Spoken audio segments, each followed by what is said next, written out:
अस्सलाम वालेकुम। Mathematics first year MCQs solve कर रहा हूँ बुक्स के। ठीक है जी। Chapter number 3 vector books MCQs. Chapter number 3 है वेक्टर। चैप्टर 1 और 2 मैंने सॉल्व कर दिया। इंशाल्लाह फर्स्ट ईयर सेकेंड ईयर दोनों के एमसीक्यूज में सॉल्व कर दूंगा आपके लिए कंप्लीटली बुक से। और मैं बार बार बता रहा हूँ कि तकरीबन बुक से ही आते हैं। आइए स्टार्ट करते हैं।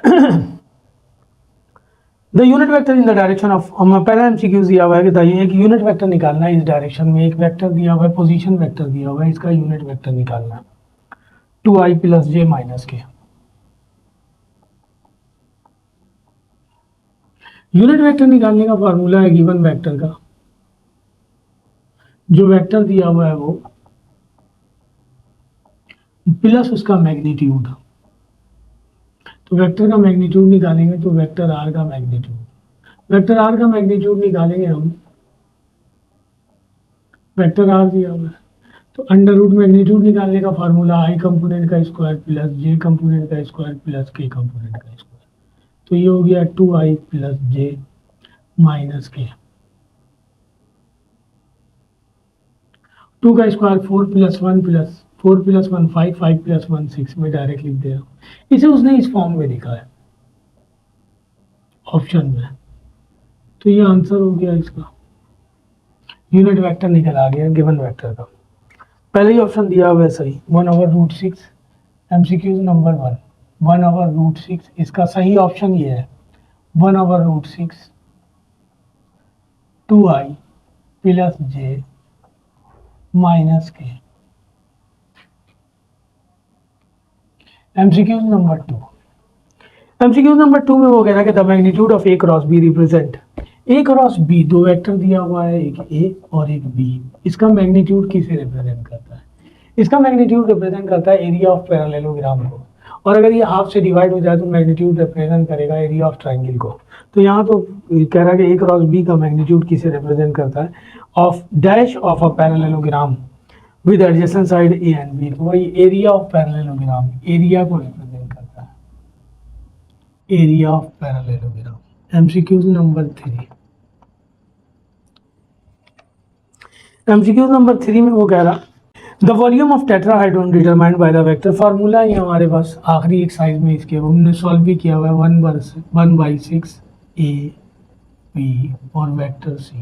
वॉल्यूम ऑफ टेट्राहाइड्रोन निकालने का ये फार्मूला है। डिटर्मिनेंट फॉर्म में लिखते हैं, एक आई जे के कंपोनेंट लिखते हैं, बी का आई जे के, और फिर उसे हम सॉल्व कर लेते हैं। ठीक है। इसके बाद दिया हुआ है पार्ट नंबर 4 में a.b क्रॉस c। इसका आंसर क्या होगा? a.b cross c।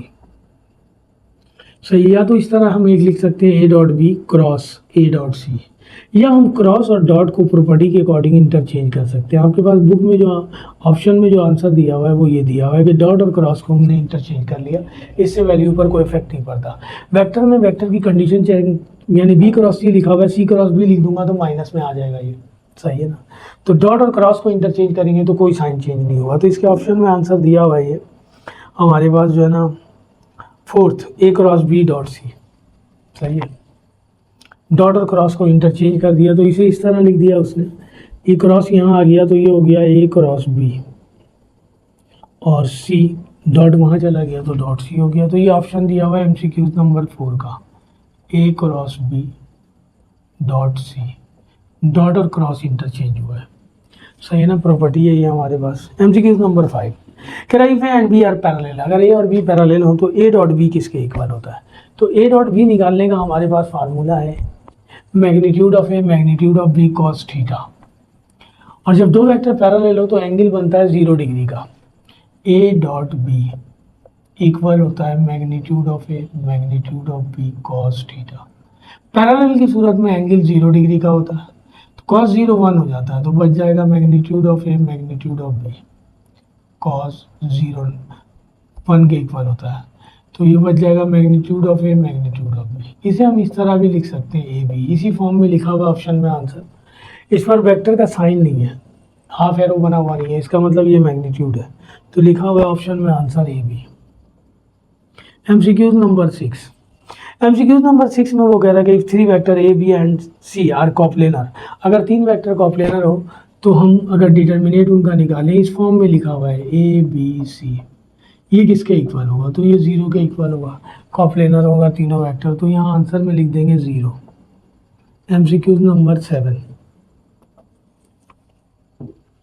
डेफिनेशन दी है। Direction cosine of the vector I plus J minus के, हमने डायरेक्शन कोसाइन निकालना है। डायरेक्शन कोसाइन को ए एल एम और एन से रिप्रेजेंट करते हैं। वेक्टर दिया हुआ है आई प्लस जे प्लस के,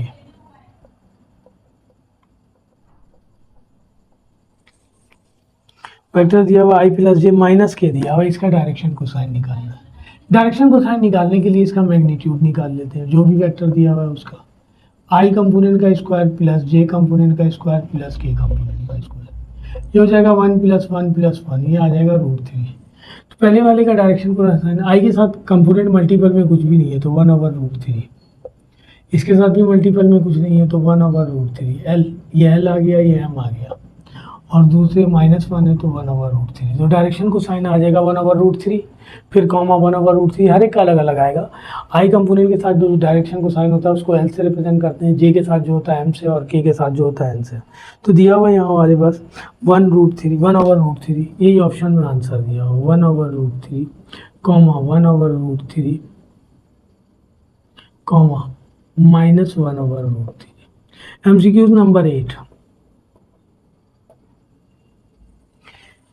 एमसीक्यूज नंबर 8 में कह रहा है A cross B is dash to plane of A and B. A cross B perpendicular होता है in the plane of A and B, जो है ना थ्योरी है ये, perpendicular. A cross B perpendicular होता है to the plane of A and B के प्लेन पर। एमसीक्यूज नंबर 9 में वो कह रहा कि if A is equal to P1 P2, A के बारे में कह रहा है कि वेक्टर ए इक्वल है P1 P2 के, distance between P1 and P2। तो हमें वो कह रहा है मैग्नीट्यूड ऑफ ए निकालना हमें, वेयर ए दिया हुआ है, देन मैग्नीट्यूड ऑफ ए निकालना हमें। P1 दिया हुआ है, P1 दिया हुआ है हमारे पास 0 0 1, और P2 दिया हुआ है हमारे पास 0 0 1, और P2 दिया हुआ है हमारे पास -3 1 और 2। तो मैग्नीट्यूड ऑफ ए निकालेंगे हम, तो ये हो जाएगा हमारे पास, मैग्नीट्यूड निकालना हमें अंडर रूट, ये x1 y1 z1, x2 y2 z2, x2 - x1 whole square, y2 - y1 whole square, z2 - z1 whole square. Magnitude निकालने के लिए कह रहा था, पोजीशन वेक्टर कहता तो ये रूट गायब हो जाता, यहाँ आई लगता, यहाँ जे लगता, यहाँ के लगता। -3 का स्क्वायर करेंगे 9, 1 का स्क्वायर करेंगे 1, और यहाँ भी 1 बचेगा, 1 का स्क्वायर करेंगे 1। तो मैग्नीट्यूड ऑफ ए आ जाएगा √11, ऑप्शन में दिया हुआ है हमारे पास √11। एमसीक्यूज नंबर 9 का answer. MCQs number 10। MCQs number 10 में वो कह रहा है कि पी एंड क्यू दो वेक्टर दिया हुआ है, देन पी माइनस क्यू का मैग्नीट्यूड निकालना है। हमारे पास दो वेक्टर दिया हुआ है, एक दिया हुआ है पी और एक दिया हुआ है क्यू। वेक्टर पी दिया हुआ है हमारे पास, वेक्टर पी दिया हुआ है हमारे पास 4i + 6k, और वेक्टर क्यू दिया हुआ है हमारे पास 6i - 4j। हमें कह रहा p माइनस क्यू का मैग्नीट्यूड निकालना है, तो पहले हम निकाल लें p माइनस क्यू। p दिया हुआ है 4i + 6k, माइनस क्यू दिया हुआ है 6i - 4j। ब्रैकेट ऑन कर दें, 4i + 6k - 6i - 4j। 6 में से 4 निकाल देंगे, माइनस का 2, j 4 दिया हुआ है और k 6 दिया हुआ है। इसका मैग्नीट्यूड निकालना हमने, √i कंपोनेंट का स्क्वायर प्लस j कंपोनेंट का स्क्वायर प्लस k कंपोनेंट का स्क्वायर। इसका स्क्वायर करेंगे 4, 4 का स्क्वायर 16, 6 का स्क्वायर 36, 56 रूट में आ जाएगा। ऑप्शन में दिया हुआ हमारे पास 56 का √, निकालेंगे तो कुछ पोर्शन बाहर आ जाएगा, एलसीएम निकालेंगे तो 2 2 = 4, 2 8 = 16, 2 1 = 2, 2 4 = 8, 2 7 = 14। ये पेयर बन गया, 2 बाहर आ जाएगा और 14 रूट के अंदर आ जाएगा। तो ऑप्शन में ये ऑप्शन दिया हुआ है 2 √14, बी में 2 √14। एमसीक्यूज नंबर 10 था ये। एमसीक्यूज नंबर 11, एमसीक्यूज नंबर 11 कह रहा है कि A cross B is a unit vector और magnitude of A magnitude of B दिया हुआ है 10 2 रूट 2। ए क्रॉस बी के बारे में कह रहा कि इज अ यूनिट वेक्टर और magnitude of A magnitude of B ये दिया हुआ है रूट 2 के इक्वल। हमें कह रहा है थीटा की वैल्यू निकाल दीजिए। सही है ना। तो यूनिट वेक्टर एक ऐसा वेक्टर जिसका मैग्नीट्यूड 1 होता है। तो ए क्रॉस बी इक्वल है हमारे पास magnitude of A magnitude of B sine theta, cross में है ना साइन थीटा लिखा जाएगा। A cross B unit vector है। तो यूनिट वेक्टर एक ऐसा वेक्टर जिसका मैग्नीट्यूड 1 होता है। ये दिया हुआ है रूट 2, ये भी दिया हुआ है रूट 2 साइन थीटा। रूट 2 को रूट 2 से मल्टीप्लाई करेंगे 2 आ जाएगा साइन थीटा। साइन थीटा की वैल्यू आ जाएगी 1/2 और थीटा की वैल्यू निकालेंगे तो साइन इनवर्स 1/2। साइन हाफ कब होता है? जब एंगल 30 डिग्री का होता है। इसे रेडियन में कन्वर्ट करेंगे तो आ जाएगा π/6। ठीक है जी। तो आंसर आ गया हमारे पास। एंगल 30 डिग्री का लिखेंगे या π/6 लिखेंगे? तो हम π/6 में लिखेंगे। बुक में इसका आंसर ज़रा जो है ना रॉन्ग दिया हुआ है, तो π/6 सही आंसर है, right. MCQs number 12, MCQs number 12 में वो कह रहा है हमारे पास कि मैग्नीट्यूड ऑफ वेक्टर ए, एक वेक्टर ए दिया हुआ है, उसका मैग्नीट्यूड निकालना है सिर्फ 3i - j plus 2k।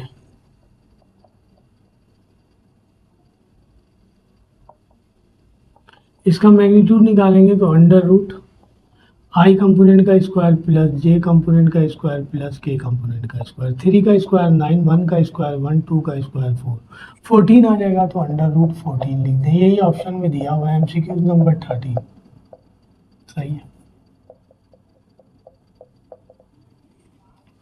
MCQs number 13 में वो कह रहा है कि the position vector of point 1, 0 और 2।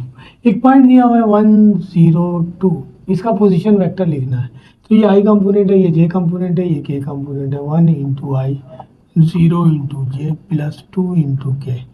तो ये तो आई हो जाएगा, ये 0 से मल्टीप्लाई होकर 0 हो गया, ये हो गया 2k। तो इस पॉइंट का पोजीशन वेक्टर आ गया i + 2k। MCQs number 14, MCQs number 14 में कह रहा है कि 0 भी the origin and O P दिया हुआ है हमारे पास एंड ओ क्यू दिया हुआ है। तो then find P Q is equal to, तो पी क्यू किसके इक्वल होगा? सही है ना। 0 कह रहा ओरिजिन है, ये ओरिजिन के पॉइंट ये होंगे 0, 0, 0। ठीक है।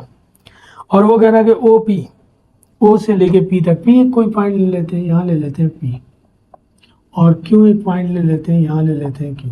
ओ से लेके पी तक की वैल्यू दी हुई है हमारे पास। ओ पी क्या दिया हुआ है हमारे पास? ओ पी दिया हुआ है हमारे पास 2i + 3j - 4k।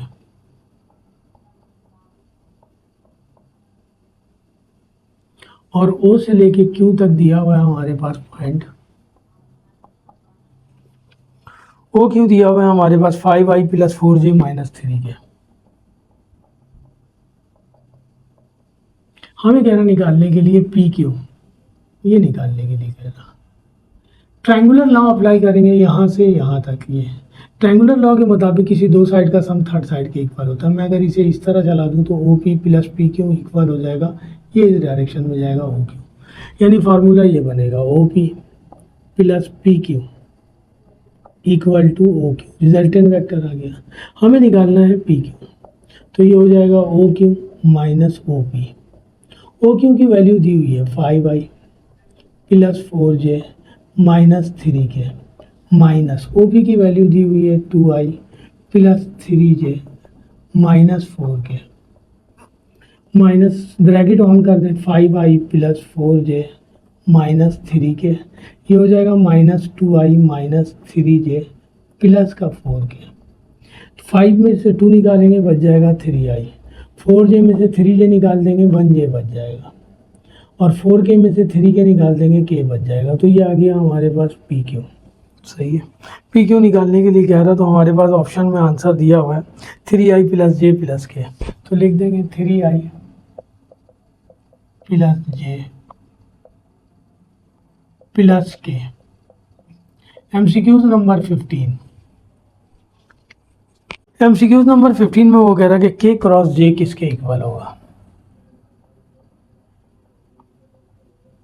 अच्छा, हम जो है ना एक साइकिल बना लेते हैं, इसे हम ले लें आई, इसे हम ले लें जे, और इसे हम ले लें के, एंटी क्लॉकवाइज चल रहा।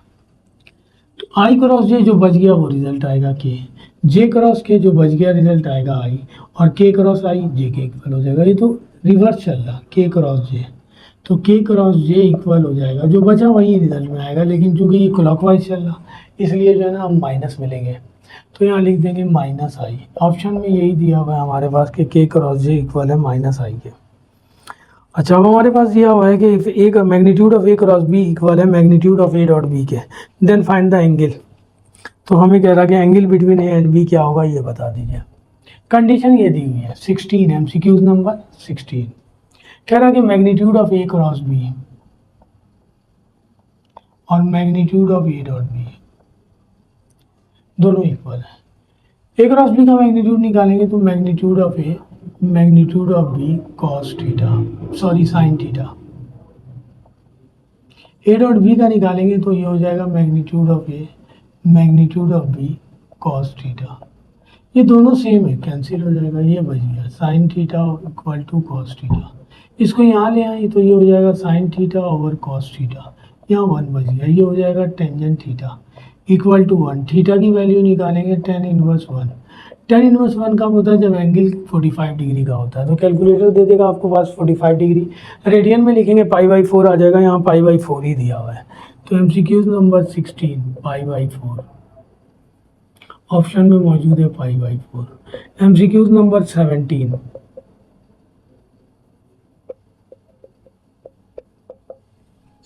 एमसीक्यूज नंबर 17 में वो कह रहा है कि the distance of point from the origin, एक पॉइंट का डिस्टेंस निकालना है ओरिजिन से। पॉइंट दिया हुआ है हमारे पास, पॉइंट दिया हुआ -3, 4 और 5। इसका फ्रॉम ओरिजिन से निकालना है 0 0 0, ओरिजिन जहाँ तीनों पॉइंट 0, डिस्टेंस निकालना है। डिस्टेंस निकालने का वही फॉर्मूला, यहाँ 3 कोऑर्डिनेट गिवन है तो लिखेंगे x2 - x1 whole square, y2 - y1 whole square, z2 - z1 whole square. किसी को भी x1 y1 z1 ले लें, किसी को x2 y2 z2 ले लें। तो x2 ये रहा हमारे पास 0, x1 -3 दिया हुआ है +3 हो जाएगा, y2 भी 0 दिया हुआ है और ये 4 है 4 लिख दिया, y3 भी 0, वो सॉरी z2 भी हमारे पास 0 दिया हुआ है, तो 0 - 5 होल स्क्वायर। 3 का स्क्वायर करेंगे 9, 4 का स्क्वायर करेंगे 16, 5 का स्क्वायर करेंगे 25, ये आ जाएगा 50। सही है, 5 5 का 25, 2 का 50, 5 रूट से बाहर आ जाएगा, 2 रूट के अंदर रहेगा। 50 को हम इस तरह भी लिख सकते हैं 5√2। तो हमारे पास ऑप्शन में आंसर दिया हुआ है 5√2। 17 हो गया, 18 एमसीक्यू नंबर 18 में वो कह रहा है कि the vector having initial and terminal points, एक वेक्टर का जो है ना हमारे पास इनिशियल और टर्मिनल पॉइंट्स दिया हुआ है रेस्पेक्टिवली। तो वेक्टर फॉर्म बताना है कि किस फॉर्म में वेक्टर आएगा हमारे पास। तो ये दिया हुआ है हमारे पास, इनिशियल पॉइंट दिया हुआ है हमारे पास, the vector having initial and terminal points are, initial point ये दिया हुआ है,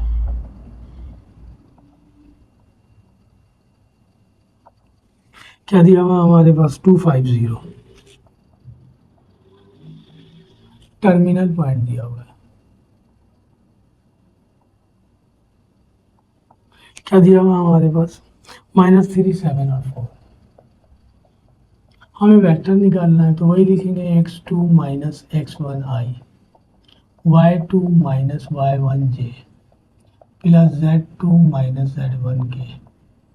x2 दिया हुआ है -3 -2i, y2 दिया हुआ है 7 -5j, z2 दिया हुआ है 4 - 0k।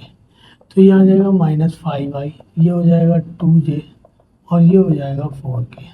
तो ऑप्शन में आंसर दिया हुआ है हमारे पास -5i + 2j - 4k, -5i + 2j + 4k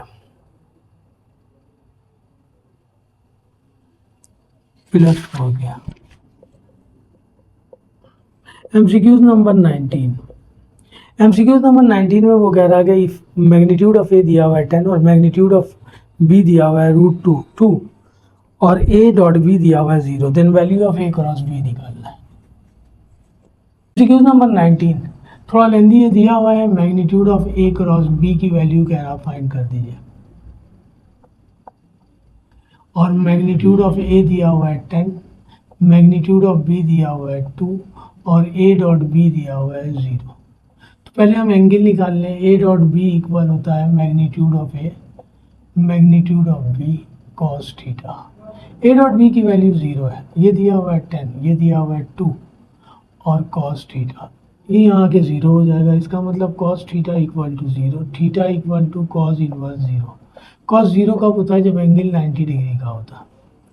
अब हमें निकालना है A cross B, magnitude of A cross B equal हो जाएगा magnitude of A magnitude of B sine theta.